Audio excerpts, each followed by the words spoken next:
Hey everyone, welcome back to the Mystic Falls English Academy Everyday English podcast. I'm your host, Sarah, and I'm so glad you're here today. Before we dive into today's episode, if you're enjoying the content, make sure to hit that subscribe button so you never miss out on any of our exciting discussions. Trust me, you won't want to miss any of the upcoming episodes. Now, if you're looking to improve your English, you're in the right place. Listening to this podcast regularly will help you develop strong listening skills, which are key to understanding natural English conversations. You'll also pick up tons of new vocabulary and phrases that you can use in your everyday life, making your English sound more natural and fluent. Plus, listening to how we speak will improve your unconscious grammatical ability. You'll start to recognize the right way to structure sentences without even thinking about it. Whether you're at home, at work, or on the go, you can always listen and learn something new to use in your daily conversations. Now, on to today's topic. It's one I'm sure you'll love. Today, we're talking about how to introduce yourself effectively in interviews and in formal contexts. So, if you've ever wondered how to make a great first impression in those important situations, stick around because we've got some amazing tips and phrases to share with you. Today, I've got my amazing friend Jessica here with me. Let's get started. Hey everyone, it's so great to be here. I'm Jessica, and today we have a super exciting topic for you all. How to introduce yourself in interviews and formal situations. I know a lot of you have asked for help with this, so we're going to dive into some really useful tips today. Exactly. Whether you're preparing for a job interview, meeting a client, or just navigating formal conversations at work or school, introducing yourself in the right way is key. It's your first impression, and we all know how important that is. Totally. And let's be honest, everyone feels a little nervous when they have to speak about themselves in a formal context. So, we'll give you simple tips, some useful phrases, and even a few idioms that will make you sound confident and professional. Are you ready, Sarah? Let's do it, Jess. So, first things first, how do you introduce yourself in an interview? All right, let's break it down. The first thing you should always do in an interview is greet the interviewer. Start by saying, "Hello," or "Good morning," and offer a friendly handshake. Don't forget to smile. It makes you seem warm and approachable. A simple, "Hello, it's nice to meet you," can go a long way. Definitely. After that, it's time to introduce yourself. But how exactly do you do that? I know many people struggle with this part because they feel like they don't know what to say.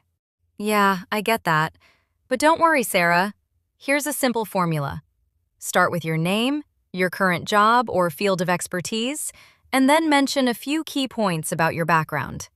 For example, Hi, I'm Sarah, and I'm a graphic designer with 5 years of experience working with companies in the tech industry. I specialize in creating user-friendly websites and branding. exactly.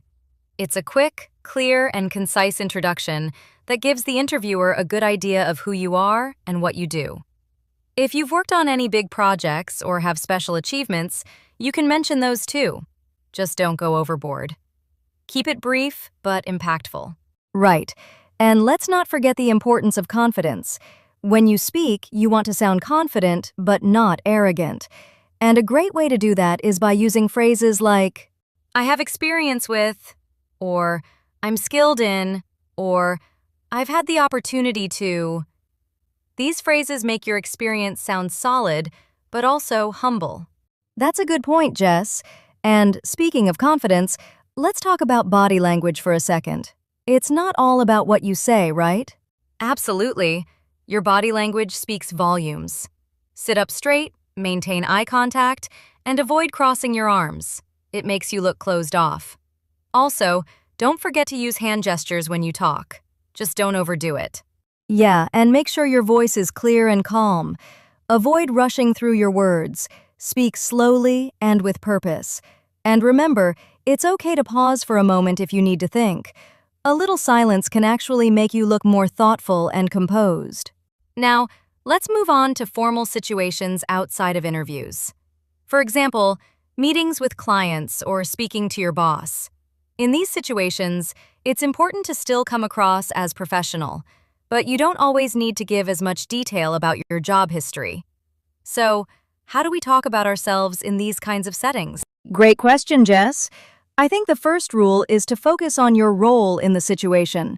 Whether you're giving a presentation, talking about a project, or just introducing yourself at a meeting, you should always mention your role and how you're contributing to the task at hand. For example, you might say, I'm Jessica, and I'm the project manager for this team. My main responsibility is to make sure everything runs smoothly and that we meet our deadlines. Exactly. It's all about showing your value and role in the group. But here's the thing. While you're talking about your role, don't forget to show some humility. You don't want to sound too boastful, but you also don't want to downplay your achievements. Right. A great way to do that is by using softeners, words that make what you're saying sound a little less direct. For instance, instead of saying, I'm the best at this, you could say, I have strong experience in this area, or I've had the opportunity to lead projects in this field. Exactly. And it's important to use polite expressions. For example, instead of saying, I did this, you could say, I was involved in this project, or I helped with this task. And if you're talking about your achievements or experience, it's always good to be specific.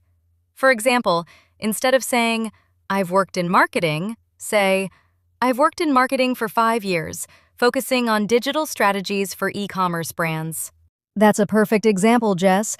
And it's also good to use formal connectors to link your ideas smoothly.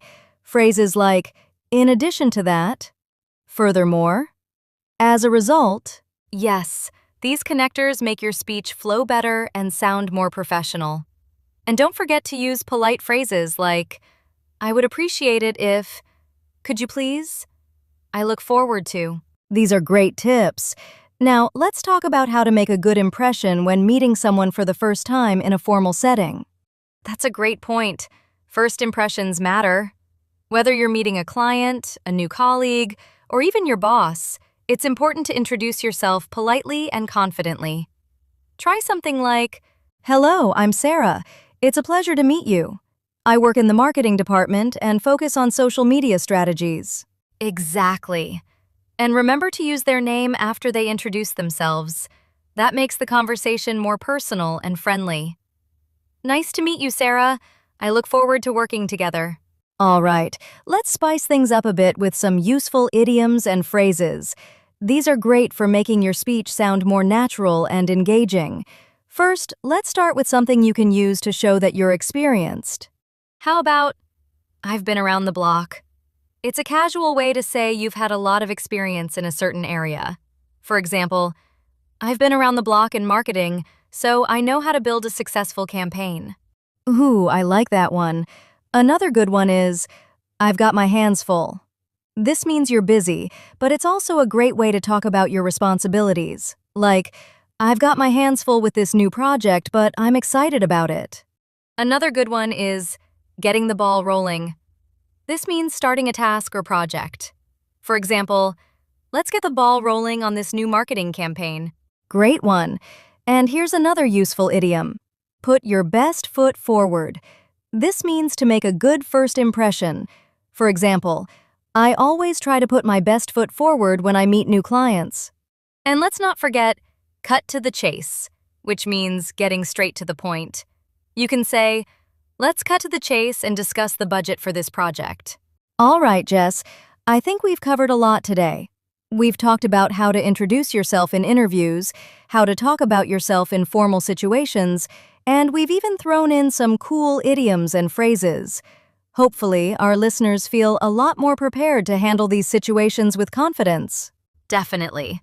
Just remember, whether you're in an interview or talking to your boss or a client, the key is to be clear, concise, and confident. And don't forget to practice, because the more you practice, the better you'll get. Absolutely. All right, thanks for listening, everyone. We hope you found this episode helpful. If you did, make sure to subscribe, share this with your friends, and leave us a comment with any questions you have. We'd love to hear from you. Thanks again for tuning in. Until next time, keep practicing, stay confident, and we'll see you in the next episode